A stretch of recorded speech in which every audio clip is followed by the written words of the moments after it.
The sun was sinking behind the jagged skyline of Nairobi, painting the sky with strokes of orange and crimson, as if the heavens themselves were on fire.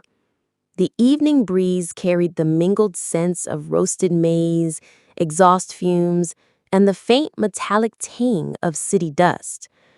Dennis walked along a rough, gravelly road, his Nike sneakers crunching against the stones like soft drums beating in rhythm with his heartbeat. At 25, he was a man who stood tall like a proud baobab tree. His smooth, dark skin gleamed under the fading sunlight, his clean-shaven head catching the last golden rays. His blue t-shirt clung to his well-built frame, and his black jeans fit perfectly, giving him an air of effortless confidence. As he strolled, humming softly to himself, his eyes caught sight of her, a girl so radiant she seemed to steal the light from the setting sun. Mercy. She was only 17, her skin the deep, rich shade of dark chocolate, smooth and flawless. Her hair was neatly braided, and her blue dress swayed gently with each step, hugging her slim figure. White flats tapped softly against the dusty road like a whispered song. Dennis's heart skipped a beat. It wasn't just admiration. It was as though the world had gone silent, leaving only the two of them suspended in that moment.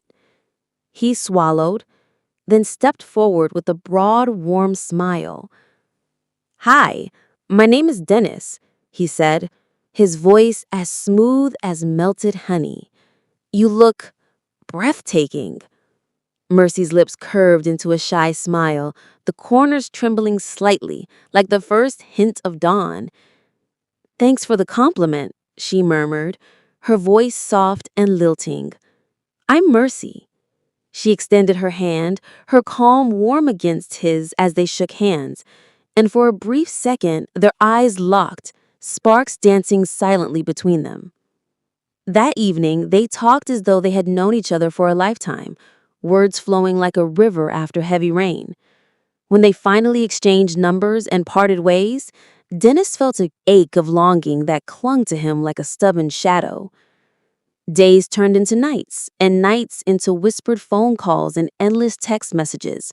The more they talked, the deeper Dennis sunk into the whirlpool of young love. Mercy's laughter became the soundtrack of his days, sweet and infectious like the scent of blooming jasmine. One Saturday evening, after a long, tiring shift at the factory where he worked as a casual laborer, Dennis dialed Mercy's number. His voice trembled with excitement as he invited her over. Even though his salary barely covered his bills, he didn't care. He wanted this moment. He sent her bus fare and texted directions to his house. By exactly 4 o'clock, a knock echoed on his wooden door. When he opened it, his breath caught in his throat. Mercy stood there like a vision from a dream, wearing a dazzling purple dress that shimmered like amethyst in candlelight. Her hair was freshly braided, her lips painted with a bold red lipstick that dared the world to look away. She wore high heels that clicked against the cement floor like tiny firecrackers. "Welcome," Dennis said, pulling her into a warm embrace. His house was spotless, every item perfectly in place. He led her to the couch where she sat gracefully, placing her handbag on a nearby stool. "What can I offer you?" Dennis asked, his voice filled with excitement. "Anything will do," Mercy replied, flashing a shy smile. "Give me a minute," he said, rushing to the kitchen. As she sat alone, the soft glow of his smart TV lit up the room, casting a warm ambiance. A romantic movie flickered across the screen, filling the silence. Dennis returned with 2 glasses of mango juice, the tangy, sweet scent wafting through the air. They sipped and talked, peeling back layers of each other's lives. Mercy revealed she was a Form 3 student at a local day school and was on a long holiday.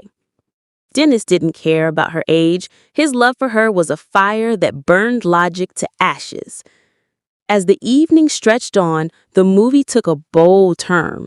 Characters on screen began a passionate love scene.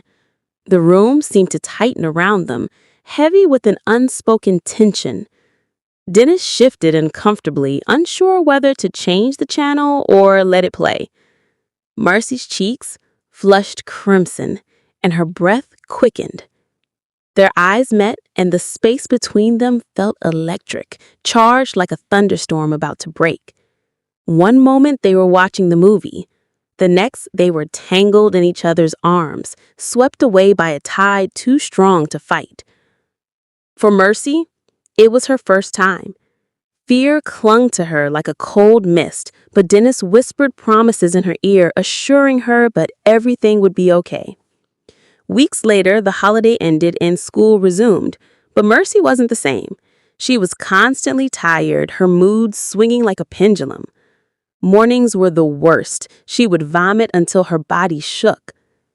Her mother, Jane, noticed the changes immediately. Concern etched deep lines into her weathered face.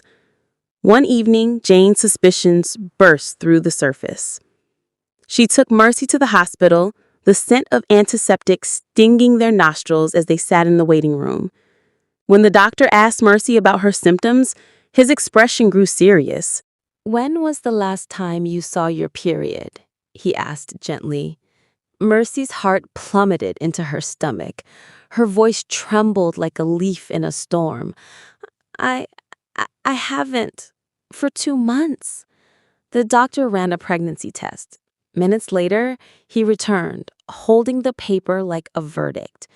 "Mercy," he said softly, "you're pregnant." Jane gasped, the sound sharp and broken, like glass shattering. Words refused to form on her lips. On the way home, silence hung between mother and daughter like a heavy curtain. But once they stepped through their front door, all hell broke loose. "Who is the father of that child?" Jane screamed, her voice raw with rage and heartbreak. She grabbed a piece of firewood, her hands trembling. Terrified, Mercy blurted out, "Dennis! Dennis is the father of my baby." "Who is Dennis?" Jane thundered, her face contorted with grief. He's someone I met during the holiday," Mercy stammered, tears cascading down her cheeks. Jane's voice cracked as years of suffering spilled out. "Your father died and left me alone. I have broken my back to raise you. I washed other people's clothes, worked as a maid, sold porridge in the streets, just to give you a chance at a better life. And this is how you repay me?" Her words were knives slicing through Mercy's heart. Mercy fell to her knees, sobbing. "I'm sorry, Mama. I didn't mean to hurt you." "Sorry doesn't feed a child," Jane yelled. "What about your education, your future?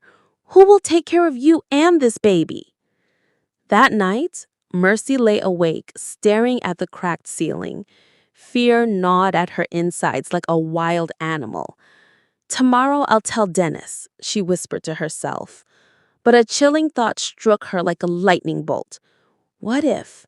What if he rejects me, rejects the baby? Her hands cradled her belly as silent tears flowed.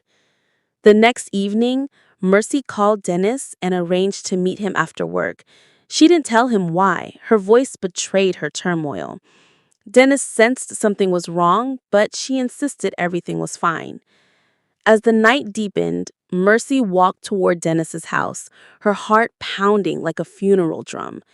Each step felt heavier than the last, as though the whole world was pressing down on her. And in her trembling hands, she carried a truth that would change both of their lives forever. Watch out for part 2.